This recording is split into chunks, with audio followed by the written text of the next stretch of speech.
Thanks everyone for coming. So it's my greatest pleasure to welcome Dr. Yayaati Chachan, currently a CITA National Fellow based at McGill University. Yayaati has a wide range of research interests, including planetary ionosphere, planetary disk, and then the more general planet formation. He obtained his bachelor and master degree from Cambridge University, and then finished his PhD at Caltech. And today he's going to give us a summary of the origin of super Earth and giant planets. So please take your time. Yeah, thank you. Thanks for inviting me. It's been a great pleasure being at CITA, interacting with so many students and postdocs and the Astro Coffee and all of these events that bring people together. And I'm grateful for the opportunity to talk about my work with you today. So as Nishan mentioned, I work on observational studies of planetary atmospheres. You can talk to me about that separately. I'm not going to cover that today, but I'll talk about my theoretical work on planet formation and protoplanetary disks. I'm sort of trying to bridge these fields. So I try and take what we learn from disk demographics, and I try and connect that to what we learn about planet demographics. I'll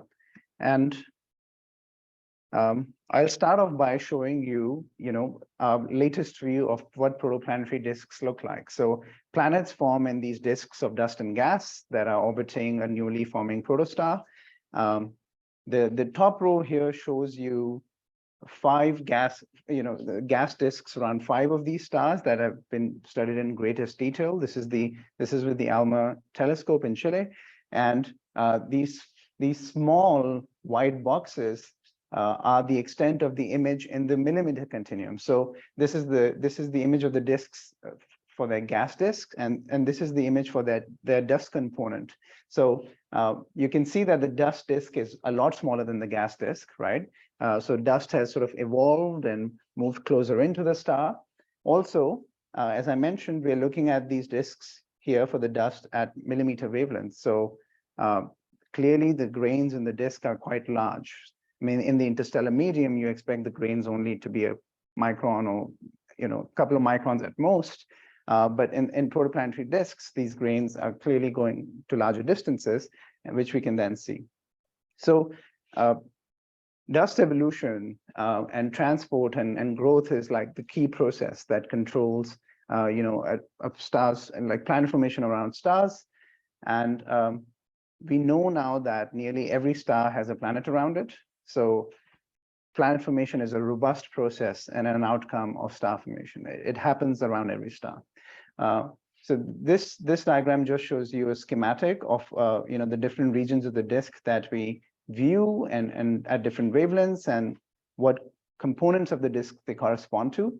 So initially you have a disk of dust and gas around the star. This disk contains dust grains that are very small, but they orbit the star and they collide with each other and they grow to larger sizes.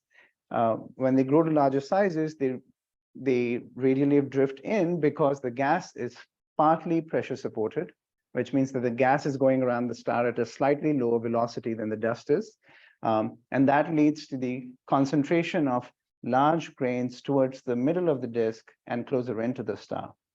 And it's these grains, these larger grains that the planets are forming from. So we'll be looking at, you will be keeping this sort of process in context and in our mind as we go forward, trying to understand how planets are forming. Planet formation is likely a bottom-up process. So I'll just say up front that it's possible that some of the giant planets that we see very far away from their stars may be formed by gravitational instability or disk fragmentation, processes that are more akin to how stars form. But most of the planets form probably bottom-up, and in this theory that sort of delineates this process is called the core accretion theory. So as I mentioned, we start off with very small grains in the disk. They grow to millimeter centimeter sizes just by collisional processes. These millimeter centimeter sized grains somehow come together to form planetesimals. There is a gravitational instability here going on that leads to these grains clumping together. We don't understand that process fully. The leading candidate for how this happens is just 18 years old. It was discovered in 2005. But that process leads to the formation of things that are a few kilometers in size, going from millimeter, centimeter, meter-sized objects. Once you form these things called planetesimals, which are a kilometer or 100 kilometers in size at most, they might collide with each other and grow in mass, or they might accrete the remaining millimeter, centimeter size objects and grow in mass. So both of these processes are possible. And they continue doing that until something stops their growth.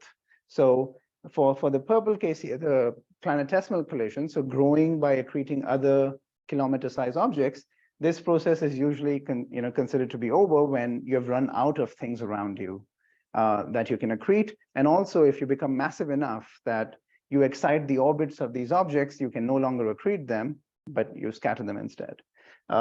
For this process, Pebble accretion, which is the accretion of millimeter, centimeter sized objects, this process stops when the planet becomes so massive that it creates a perturbation in the disk gas, which prevents these small solids from getting to the planet.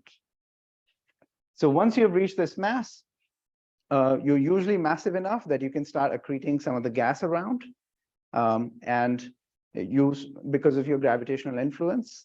And you continue to accrete that gas until the gaseous envelope becomes so massive that it can no longer be supported, and the rate of cooling grows sort of very quickly, which leads to its collapse.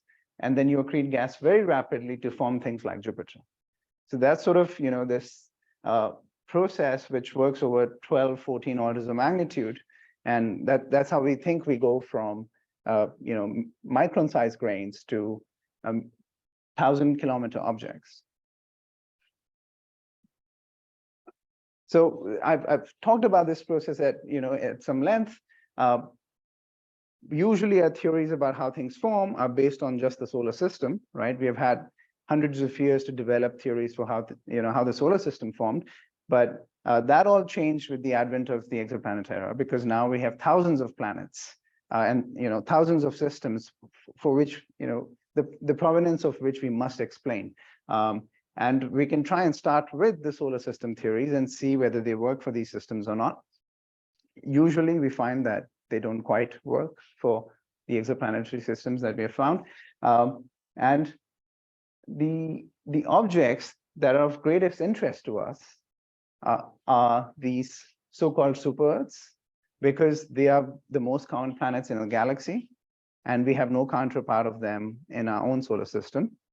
And the other objects that are often, the greatest, that offer the greatest constraints on planet formation theory are giant planets, because you're trying to form this humongous thing in this disk of dust and gas, and that requires very special things, very special properties for this disk, for this disk, such that you can produce these planets. So if you look at these two populations, we can try and place constraints on how things form and what kinds of disks form what kinds of planets. So the first question I'll ask today is, why are Jupiter-like planets so common here? And actually, this region sort of overlaps with the region we think, giant planets are. I mean, giant planets are in our solar system in this region as well. And our previous theories for why the outer solar system has giant planets and not the inner solar system also sort of apply to this observation. So I think this is a remarkable observational inference that has taken 30-ish years to get to, because we have been using the radial velocity technique to find these long period planets that go around their stars every few years or even every 10 years. And I think we can say with confidence now that giant planets preferentially occur between 1 to 10 AU, where 1 AU is the distance between the sun and the Earth. At smaller distances, we can constrain their occurrence rate from the hot Jupiter population, which are Jupiter-like planets very close to the star. Far away distances, we get direct imaging constraints. So, we look at a bunch of stars around, we see how many of them have young hot planets very far away. What we have found is that very few stars have those planets. So, and we know that the giant planet occurrence rate declines again further out and also close in. And we have measured radial velocity occurrence rates for giant planets, and we know that they preferentially form in this region. Question. Which of the points here have you calibrated for observational selection, if any? All of the black points. Like, so this is the latest data from the California. Not just the histogram of what has been observed, but it's folded with what. Yes, it's accounting for observational bias. Yeah. But only the black points? Or? I think these must have also accounted for observation. So these are the latest studies. This is from the California Planet Search, and this is Fernandez and Wittenmeyer. They do ground-based surveys as well, and I think they have definitely accounted for. Yeah, because without that, you know, you can't make this. The last two are inconsistent. Fernandez and Wittenmeyer. Yes, well, their rate sort of. You mean these ones? Yeah. This might be an issue of finite tuning though. Yeah, I mean, I think the number of planets we've found is very small, right? So the error bar should be bigger. Yeah, yeah. At least for these, right? I mean, this one's fairly big, and this error bar is pretty big, but this one's too small. The top purple one has a big error bar, right? Yeah. But the lower part of the error bar looks different. It Yeah. still looks like 3 sigma to me or more. Yeah. I mean, it could be due to limited The black sensitivity. ones are radial velocity surveys Yes, going back 20, 30 years. Yeah. And if you look at the micro lensing stuff, it's Mhm. like way down on this plot, it's some fraction of 1%. You know, the farther out. Yeah. I mean, microlensing is mostly for these kinds of distances, and they also target mostly M stars because those are the most common. This is mostly for FGK stars, right? So I should specify that. So you said like this, these are like corrected observational bias versus observations. How do you know that it's not only you see them at 1 to 10 AU, but they also form at. That's a good question. Yeah. So I'm saying that they are today at 1 to 10 AU, right? But I think that they also form. So, I mean, they must have finished forming here. They're not all just forming somewhere else and like, you know, moving there after the disk has gone away. They're either moving to these locations while the disk is still around, or they're forming in this region, right? Yeah, so we see them here today preferentially. And I think that has something to do with how they form. The masses here, you're saying it's above 30 degrees. I think so, yeah. So super Neptunes. Yeah. I mean, these are things that are perhaps, you know, sort of sub-Saturns, they're called, or they are on the verge of becoming Jupiter-like, or they've become Jupiter-like. Yeah, so the usual theory for this is, you know, I mean, the usual idea in the literature is, oh, maybe this has something to do with the formation of massive cores. So I mentioned how we need to get to a massive planetary core that can accrete gas and turn into a giant planet. Well, the ability to accrete gas is very sensitively dependent on the mass of the core. So if you can build more massive cores far out, it means that you should presumably be able to, you know, form Jupiters there compared to the inner region. So two estimates of how large a planetary core might grow are given here according to the different formation regimes. So this is for planetesimals, which is by accreting, you know, again, those kilometer-sized objects.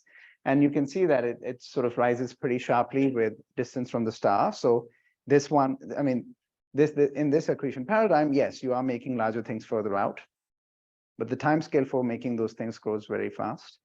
For Pebble accretion, the isolation mass, or the mass you can reach, depends on the aspect ratio of the disk, which also tends to increase with distance from the star.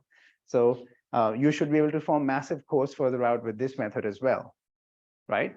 But I just showed you that there's a fairly sort of steep increase in the giant planet occurrence rate at 1 to 10 AU, and the isolation masses that I'm talking about, I mean, they are sort of smooth functions of distance.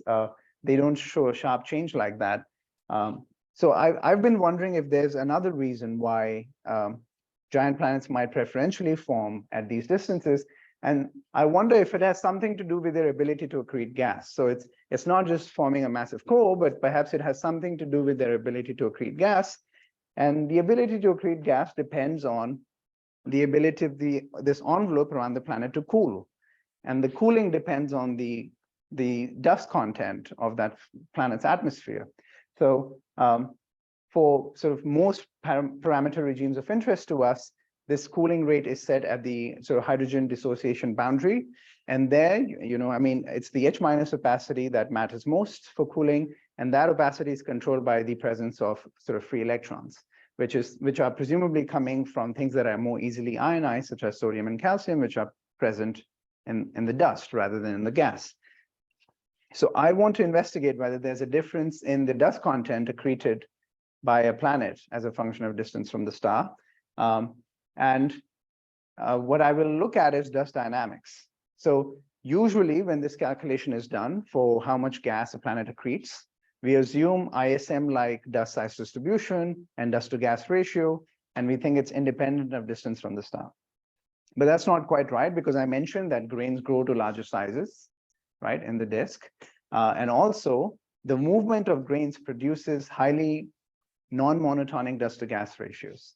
So on the left-hand side, I'm just showing you a cartoon of what might happen if there are differences in the grain properties across the water ice line. So water ice line is a place in this disk around the star where water goes from gas phase to solid phase in ice. Yeah. So if making these grains icy changes how they fragment, or the velocities at which they fragment, what we might imagine is that these grains sort of grow to large sizes. And because they are very large, they face a large headwind from the gas disk, and they have a lot of inertia too. So they drift radially in towards the star. When they cross this boundary, though, they lose their ice, which turns into gas. Their fragmentation velocity changes, and their properties of fragmentation change, which means you end up with very small grains that are not so good at drifting close to the star. I mean, the drift speed of those grains is much smaller. So you can imagine that this region quickly becomes devoid of dust, and the inner region sort of becomes enriched in dust. And I'm showing a simulation that sort of demonstrates that on the right-hand side, where on the top plot, I'm showing you the particle size distribution as a function of distance from the star. So, and this triangle sort of marks the location of the water ice line in this simulation. And what we see is that beyond this ice line, a lot of grains grow to these large sizes. Then they move close in, and because their grain properties are changing, they become much smaller in sizes. What's the size at So I mean, here you're going from fragmentation limiting the size to drift limiting the size. So in regions far out, you end up drifting before you reach the sizes at which you break because of mutual collisions. But as you move close in, the disk gets hotter, your mutual collision velocities get larger, and the drift rate is not. No, this is fragmentation due to drift at a certain distance from this. It's not the radial differential velocity, is the turbulent velocity at a certain distance. Yeah, you need to know alpha for that. This is 10 to the minus 3. Yeah. So you need to know alpha for that. You need to know the velocities at which these grains fragment, and you have to also assume that there's a difference between the fragmentation velocity of these grains. Some difference is likely to be there, but lab experiments are not conclusive on how large that difference is. Yeah. So 5-10 years ago, actually, the lab experiments were fairly conclusive, but recent evidence suggests that maybe they're not as different as we thought. Yeah. So looking at the bottom plot here, though, which shows the effect of this on the dynamics. So the dashed line is the ISM dust to gas ratio, and it's the dust to gas ratio I start out with in my simulations. But what you can see is that because of this drift effect, this region is highly devoid of dust, and the inner region now has a lot more dust. And there's almost a 2 orders of magnitude difference. And of course, this difference depends on, as I mentioned, the assumed alpha, the turbulence, and the assumed fragmentation velocities. But before I get to the consequences of planet formation, let's just look at it, how this differs from what people usually assume, right? So the gray lines show what people usually assume, which is ISM size distribution, which is, a power law index of minus 3.5, but a constant maximum grain size independent of distance from the star. And in red and dashed black lines, I'm showing you what the simulation sort of yields, which is starkly different. So on the left-hand side, I'm showing you the opacity per gram of dust, which means it's not including the effect of the dust to gas ratio, just the size distribution. But on the right-hand side, I'm showing you what like the final form of what matters, which is incorporating the effect of dust to gas ratio. So you can see that the actual opacity in the disk can actually be very, very different from what we've assumed in the past. Do you have enough capacity to show the 3-micron continuum emission of C? Some of it goes into 10. Yeah, I think it'll depend on how large a disk I start out with, and Well, do you know what the gas is in some of those disks? So is this cap enough to give you up to say at 3 microns? I'd say so, because there are plenty of small grains further out. Well, no, but I'm talking about in the inner, like, it's true, there are gaps in the inner edges of a lot of these disks. Some of them also have emission. You might do a Well, if you just take a 2% massive, I think, well, if you don't have enough, gas quantity. So you're saying at 10 AU, we have kappa of 1 at 3 micron. You don't have to estimate what the mass is. You just look at the observations. You have CO. Well, you have to know something about CO for total gas capacity. And then just ask, is there enough dust capacity? You showed us those plots of CO emission at the same time you see dust. Yeah. Some of them went into several sizes. Oh, the gas disks? Yeah. Oh, the gas disks are enormous in those ones. Yeah. At several AU. Yes. What's the column density? Wait, so you're talking about the gas disk or the dust disk? Talking about both, because you compare the two, you see their capacity, got is enough. Right, you know what a column density in CO is, which you can imagine for H2. And you know what the opacity is in dust you need, so you can say, is that upper depth unity at a micron, sorry, millimeter, which is where you see dust emission in those same objects, right, at the same location. Yeah, so that is true. I mean, it can go out to 10 AU. So if you look at work by Diana Powell, what she did is she ran sort of similar models, but she compared these. Take it directly. Yeah, but what she did is she assumed the same things I'm assuming, right? So she produced a theoretical image of what the disk should look like, and those match the observations. And then she showed that, yes, even with this drift effect, when the opacity, when the dust to gas ratio is 10 to the -3 rather than 10 to the -2, you can still get large disks in dust. Yeah, at 1 millimeter. Yes. Yeah. Seems a funny way to go about it, since you have the observations to do without any model quality. You just get the dust capacity. Yeah, but we don't know the dust to gas ratio. That's true. Right? So like that's the big uncertainty. And also the opacity is very uncertain. Do you know the dust to CO ratio? No, the CO is optically thick. Unless you're looking at C18, right? Which allows you to look to the midplane. But we don't know the dust to gas ratio. We usually assume it. Yeah. So that's what I'm saying. We usually assume 10 to the -2, but it can be different from that, right? Yeah. Your statement, the CO is optically thick, is a little bit interesting. Anyway, we can talk about it later. Yeah. Okay. Yeah. So if I were to now take the opacity profile, right, like this sort of dust to gas ratio is a function of distance from the star, and I know that these planets are creating this gas and dust. They are creating it, from some height above the midplane. I can translate that to what sort of cooling timescales they have, and therefore what the gas to core mass ratio of these objects will be as a function of time if I place a certain core of a certain mass at all these distances. So very close in, we have a lot of dust, right? The dust to gas ratio is very high, the cooling is slow, so your accretion rate is slow. So that's why the gas to core mass ratio is small. So just to clarify, sorry to interrupt, but you're assuming the same mass distribution of dust in the envelope as in the... Yeah, so what I'm saying is that because it's the hydrogen dissociation front, where H- opacity controls the cooling. Yeah, so it's at 2500 Kelvinish, which is pretty hot. And you need free electrons, right? And the free electrons are provided by things that are in the dust. Yeah. So I am assuming that the dust to gas ratio in the disk translates to the dust to gas ratio that controls this H- opacity at that dissociation front. Yeah. And by this point, everything's evaporated, right? So this, I'm not saying it's the grain opacity, which is highly uncertain. I'm saying it's the opacity due to H-, which is free electrons which come from the dust. Yeah. From like things like potassium and sodium. Yeah. So in the inner disk, the cooling timescales are long, so your core doesn't, go run away. basically it doesn't reach this threshold after which gas accretion is very rapid. Very far out, you're accreting from closer to the midplane as a fraction of the disk scale height. So your dust to gas ratio goes up again, and and that sort of slows down cooling as well. But at intermediate regions, you have a dearth of dust, right? The dust to gas ratio is very small, and the cooling rate is very rapid, and that leads to planets preferentially accreting gas mass here. And sort of compare, I mean, it gives you the sort of sudden rise, right, that we observe in the data. And I think sort of that's one of the merits of this. The other merit. The other thing is you then require the data, right? Yeah, which I'm happy to be a proponent of as well.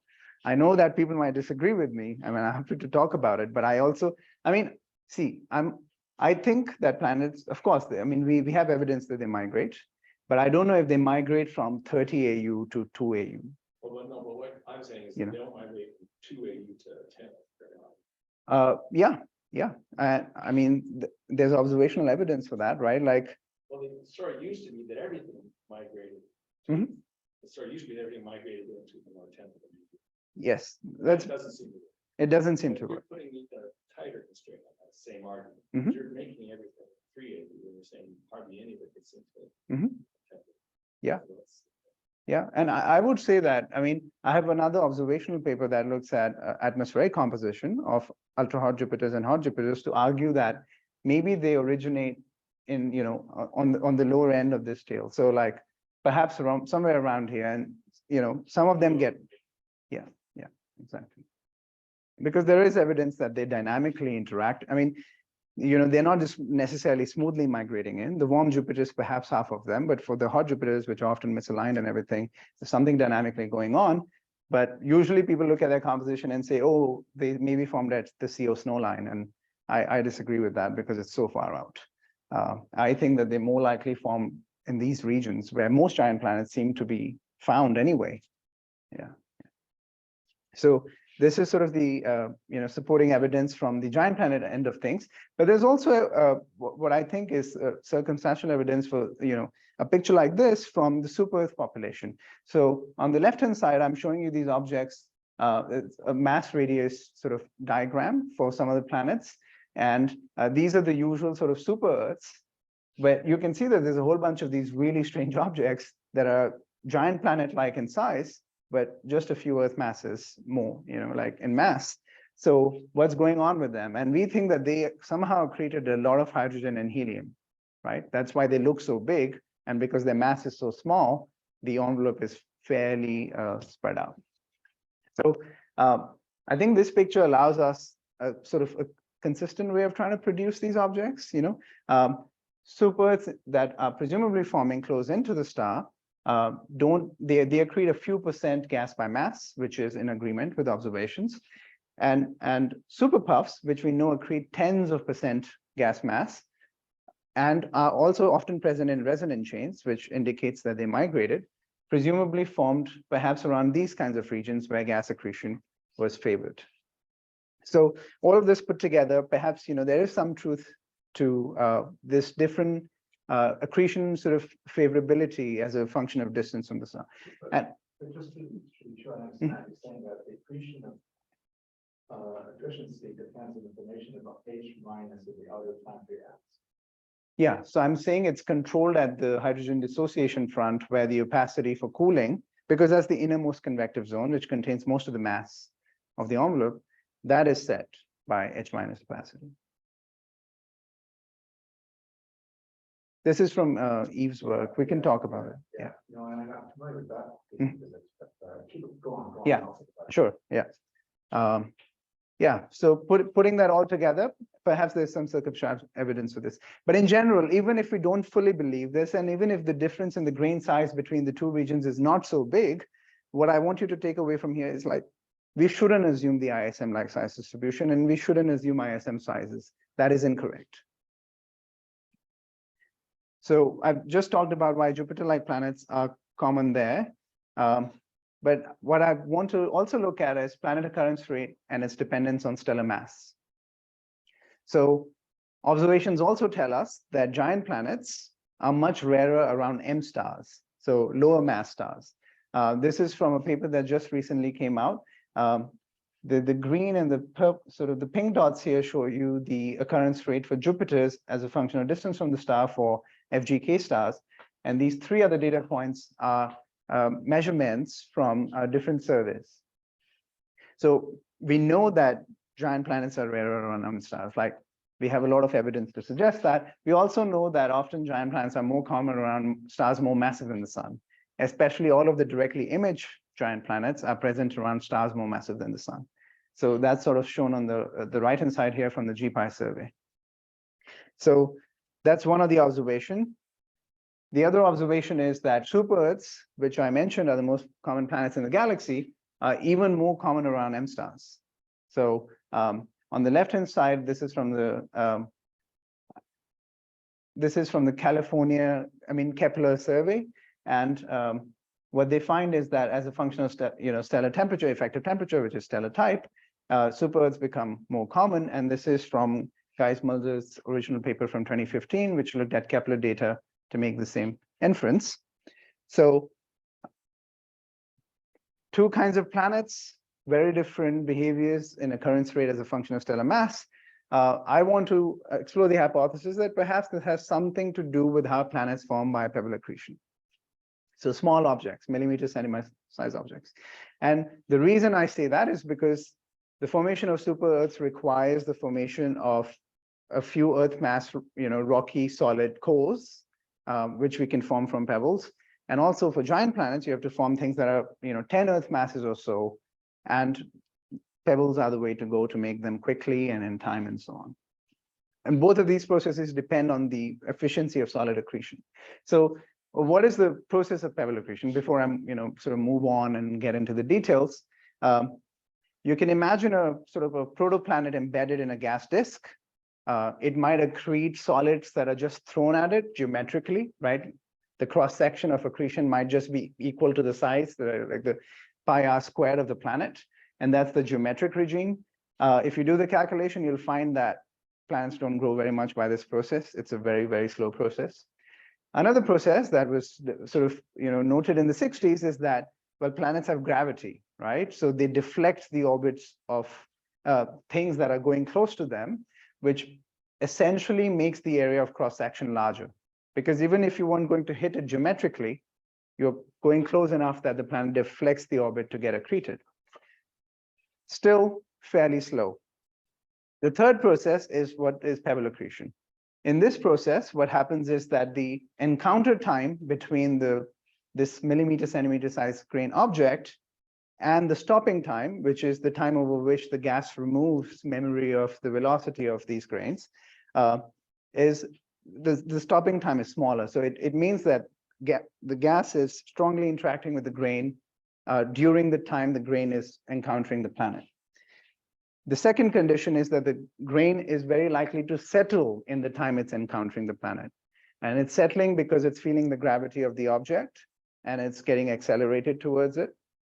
And that's sort of shown here. So for a very small planet, you still end up with a huge area of cross-section where basically you have grains coming by, they interact with the gas, and they end up settling onto the planet. So this leads to a huge bump in the accretion cross-section. So the quantity we need to care about is the Pebble accretion efficiency is, how many dust grains am I sending through the disk, and what fraction of them are getting accreted by the planet, right? So that will give me a measure of how much mass I need in the disk to form a planet of a certain mass. It depends, this accretion efficiency depends on a few things. Well, one is that grains drift in, right? As I mentioned, they feel the headwind from the gas, so they're drifting in, but their drift rate depends on, again, on how puffy the disk is, and also how strongly these grains interact with the gas. And that's parameterized by the Stokes number tau. It's essentially, how small is the stopping time, or how strongly the dust grains are interacting with the gas. The second thing it depends on is how settled the dust is, and that depends on the turbulence and again the size of the grains, right? So more massive grains are settled closer to the disk, And if the disk is more turbulent, you have grains spread out over a larger distance. And the third thing that matters is how spread out are the pebbles relative to the gravitational sphere of the planet. Are they spread out larger than this region? And if they are, then we are accreting in the so-called 3D regime. If they are, narrower than the gravitational sphere, then we are accreting sort of in the 2D regime. So just to sort of show you roughly the adopted formulae for these things, the gas scale height is simply given by the sound speed divided by the Keplerian frequency. The Hill radius is, just the semi-major axis and a third power of the mass ratio. The Stokes number, I'm assuming again that fragmentation is the creep process here. I showed you earlier that in the inner disk, fragmentation is the one that controls grain sizes. And even at a few AU, depending on the how turbulent the disk is, you can safely assume that fragmentation is what's setting the Stokes number. So alpha T here is the turbulent alpha. Vf is the fragmentation velocity, the velocity at which grains break up if they collide. Cs again is the sound speed.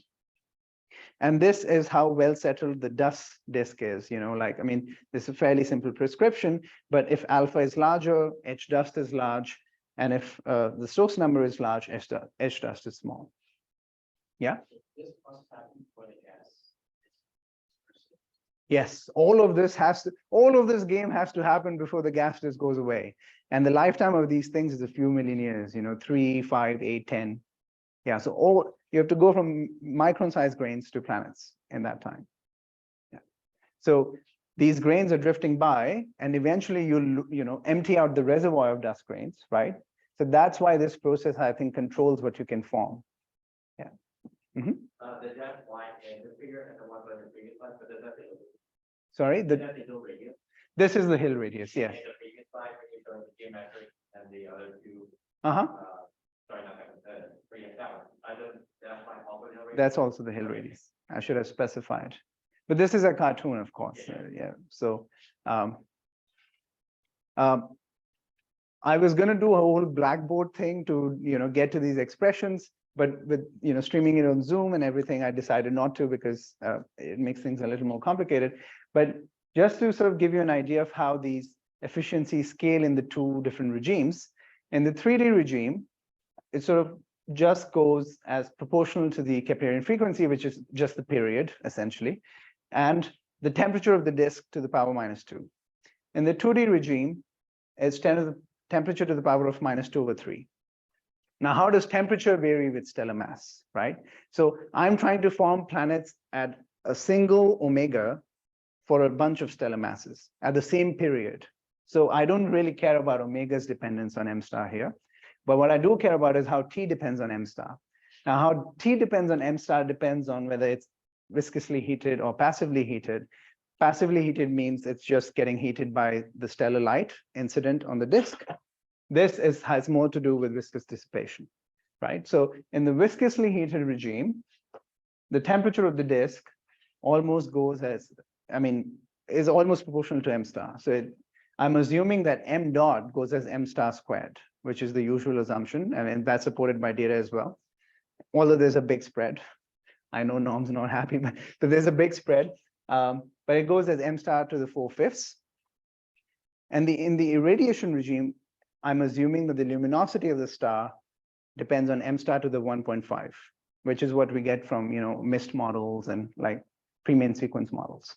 So what I find is that T goes as m to the 5/24, which is a very, very shallow dependence on m star. But here the dependence of T on m star is sort of very large, right? It's m to the 4/5. And depending on whether you're in the 3D or the 2D regime, it can make a big difference. But in general, what you'll find is that in the 2D regime, the m star dependence is going to come out not so sharp. But in the 3D regime, if you are viscously heated, the dependence is going to be quite large. So that's what I'm proposing here, that these super Earths are forming in these actively heated regions of the disk. Accretion is mostly in the 3D regime the entire time, especially for the more massive stars. I'm assuming there's sort of a chain of cores that are accreting these pebbles as they are drifting in from the outer disk. These cores stop growing when they reach the isolation mass, as I mentioned earlier, right? And that prevents the further inflow, or at least severely slows it down, the further inflow of solids to the inner disk. So what that means is it's that it's the outer core that controls the budget, right? The outermost core that reaches an isolation mass is the one that's setting how much dust got to the inner disk in the first place. And that's sort of what's shown here. So I'm showing you on the y-axis the dust mass needed for a core placed at 100 days to reach isolation as a function of stellar mass. Yeah. The gray line shows you what like m disk proportional to m star. So how much solid mass you would have if m disk was just proportional. The amount of solid mass you started out was proportional to stellar mass. And what you can see here is that because of the planets forming in this viscously heated 3D regime, the amount of dust mass you need to form this core at 100 days declines very rapidly, more rapidly than the linear relationship, right? So what I'm suggesting, therefore, is that a larger fraction of disks can form planets, these super Earths, around lower mass stars than around sun-like stars. But this there's a turnover here, and that's because if you look at the temperature profile here at 100 days, you're no longer really in the actively heated region, right? So the efficiency sort of equation has changed. The pebbles are better at drifting through rather than getting accreted. Yeah, and that actually also agrees with observations. So for the lowest mass stars, the super Earth occurrence rate declines rapidly. We haven't found them. They don't seem to be there. But I also wanted to show you what an isolation mass means for different stars, right? So that's shown here. At 100 days, the different lines correspond to different stellar masses. So for a solar mass star, you're producing things that are 3, 4 Earth masses. And these are presumably objects that are precursors before the final giant impact that produce the super Earths that we observe. As you go to lower mass stars, I mean, this is a 0.5 solar mass star, you're still producing objects that are, like 1 Earth mass and so on. But at the lowest mass stars, you're producing objects that are very small in mass. And I think that's another reason we don't see these planets around the lowest mass M stars, right? So if you're making an object that is a few Mars masses, you need tens of them to get to even one super Earth. So in most disks around small, the ultra cool dwarfs, you should not be able to make super Earths, and therefore they should be uncommon, which is what we observe. Let's go to the giant planets now. So for the giant planets, I'm assuming I'm placing a core that's accreting these pebbles as they drift in. I'm saying the giant planets probably form at a few AU, right? So I take P of 3,000 days. And again, I'm showing you the linear relationship between M disk and M star. But now look at the amount of dust mass you need before this core reaches isolation mass, right? Because you're forming in 2D regime in the passively irradiated disk, the amount of dust mass you need doesn't decline nearly as sharply as the expected disk mass, right? So the fraction of disk that can form giant planets around these stars is going to be tiny compared to FGK stars. And just to sort of bring you back to the isolation mass, I'm producing, at 3,000 days, I'm producing things that are 5 to 10 Earth masses. Now, what we would really like to do is, quantify what I said about the fraction of disks, right? If I could get disk dust mass for different stellar masses, I could do that. But usually we can only do that for class 2 disks, like disks that have evolved quite a lot already. What I need is the initial dust mass. A CDF for that is shown here, right? So for these are sort of class 0, class 1 disks, which means that the disks, the stars are still fairly young. They're still surrounded by an envelope. We get a rough estimate of their dust mass from their flux. Again, it's very simple assumptions, but you do end up with like some fairly massive disks. But what we don't know is what is the stellar mass dependence of this. To get that, I mean, you need to translate the luminosity that you observe into a star mass. But for class 0 and class 1 disks, it's very hard to do, and it's bedeviled by like degeneracies from the envelope surrounding the star. So I'm not sure if you can convincingly go from this to M star easily. And we need the disk dust masses for the youngest stars, like before they get to the class 2 disk stage. Yeah. But I guess I'm saying that if M disk goes as M star, I can explain the occurrence rates by Pebble accretion efficiency. I'll quickly talk about this because this should be of interest to people at CITA, including Marta. I talked about the isolation masses, and what we usually thought for super Earth and cold Jupiters is that if you're forming a cold Jupiter, it's going to reach isolation mass and block the flow of solids to the inner disk. And then, it's not going to let planet formation happen here, or it's at least not going to let the super Earths form there. But observations found the exact opposite. These two pies here need not have overlapped, but they overlap almost completely. So almost all cold Jupiters have an accompanying super Earth interior to it. What we do to explain this and to re-examine this theoretical sort of hypothesis that was placed a few years ago is we study one system in particular, the Kepler-167 system, is one of these systems that has a transiting outer giant planet. So we know its radius. We measure its mass with radial velocity. It's it's going around a Kepler star, so it's very dim. But we also have 3 super Earths very close in, and we know their radii as well. So this is a very unique system. We characterize in detail. For the 3 inner planets, we sort of refine their radii, we refit their radii. For the outer planet, we do the same, but we also look at it with Keck for a few years to get these painstakingly obtained data points to get the planet's mass, because the star is like 14th magnitude. And what we find is that this planet truly is like a Jupiter analog. It's about a Jupiter mass. And we know that it's smaller than Jupiter. So immediately, coming back to what we were discussing earlier about the mass-radius relationship, for partially degenerate bodies, the fact that it is smaller than Jupiter immediately tells me that it's more metal-enriched than Jupiter. And this translates to an absolute mass of 66-ish Earth masses. So there's a lot of mass in this gas giant planet, but there's also mass being sent to the inner disk.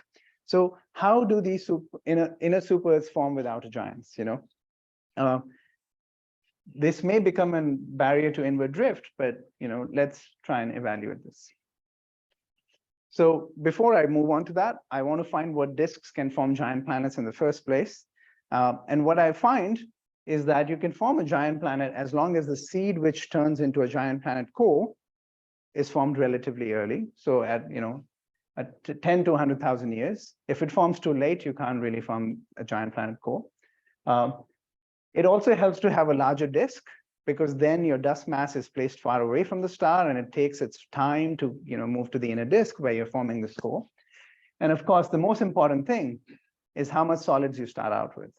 So if you're below a certain threshold, you're not going to form a giant planet, no matter how large the disk is and no matter how early you place the seed.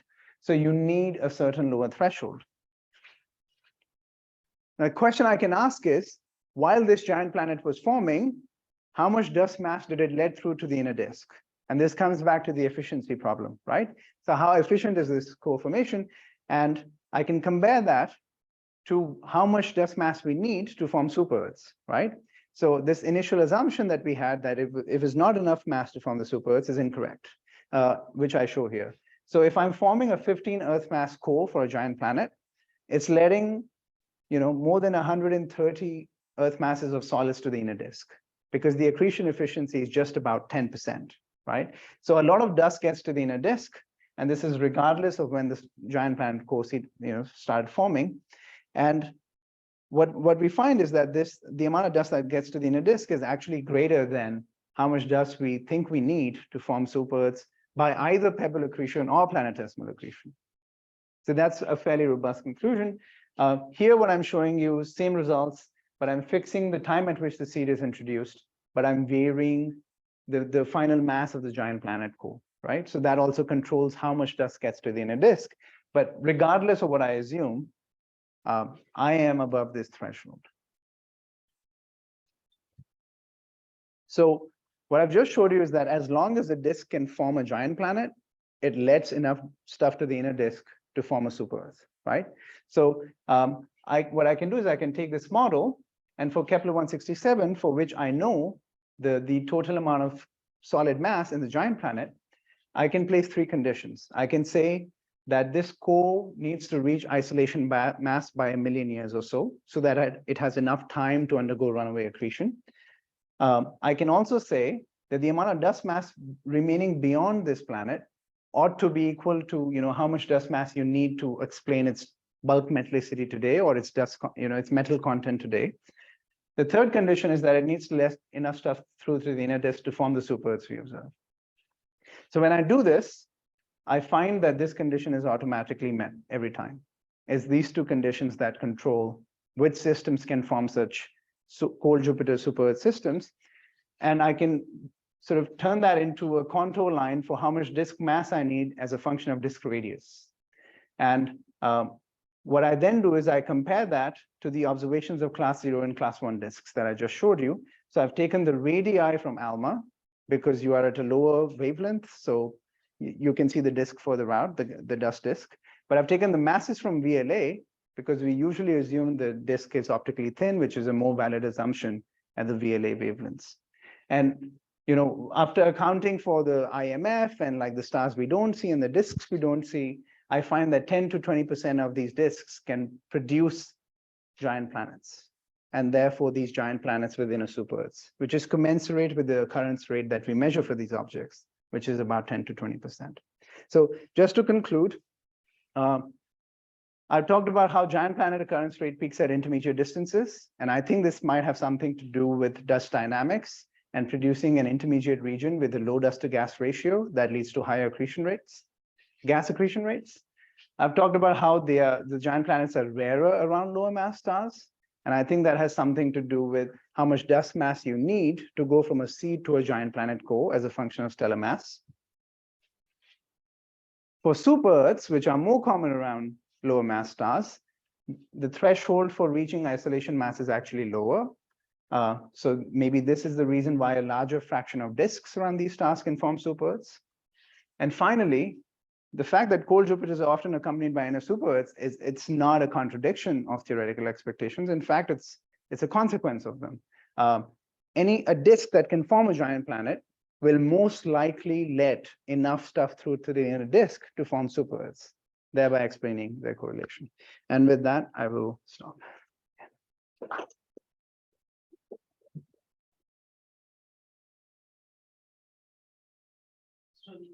Comments, agreement or disagreement?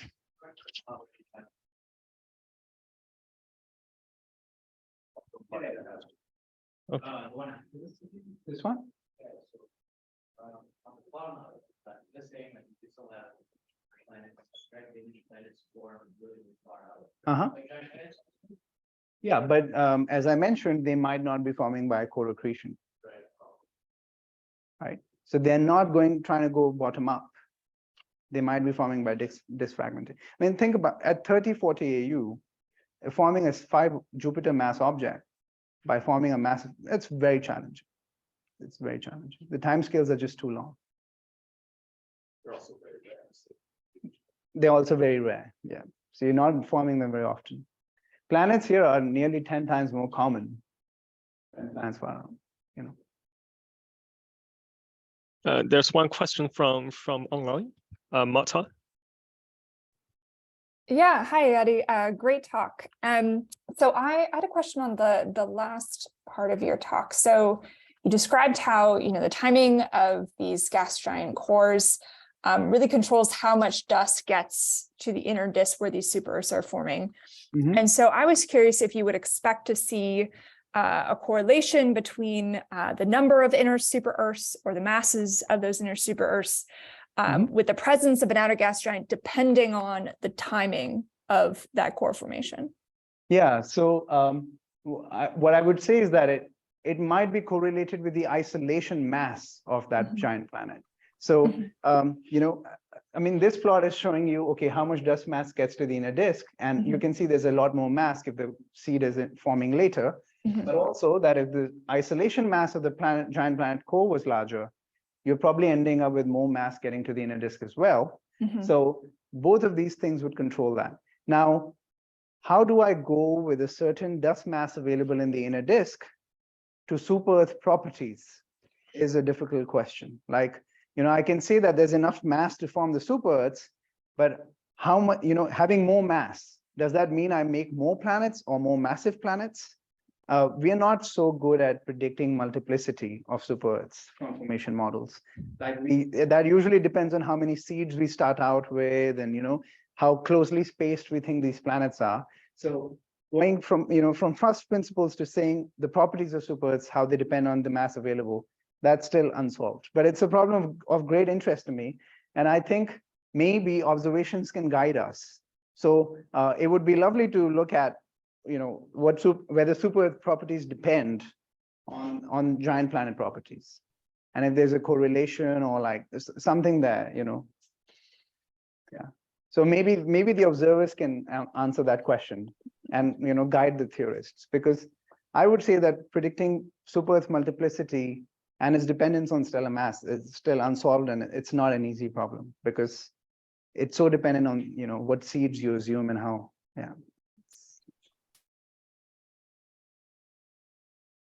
Another question. Yes. So someone asked, can some of the brown dwarfs form exoplanets? You mean form exoplanets around them? That's a good question. So brown dwarfs have disks. We have detected some of those disks. They're usually fairly low in mass, so presumably you're not forming giant planets around them. But you might form a giant planet around them by fragmentation, gravitational instability, like a stellar process. As to whether they form Mars-like objects, I'm not sure. We haven't looked at that. Yeah. And the second question is, can we obtain a reasonably good EOS for exoplanets? The EOS, meaning the equation of state, doesn't really depend on, it depends on the constituents of a planet, and we know how to calculate it for hydrogen, helium objects. We have to make some assumptions about their behavior at high pressures and temperatures. And sometimes we sort of get data from the lab to inform us about the behavior of hydrogen and helium at high T and P. So, we don't need to go to the exoplanets to find an equation of state. In fact, we need the equation of state to get a mass radius relationship for the exoplanets.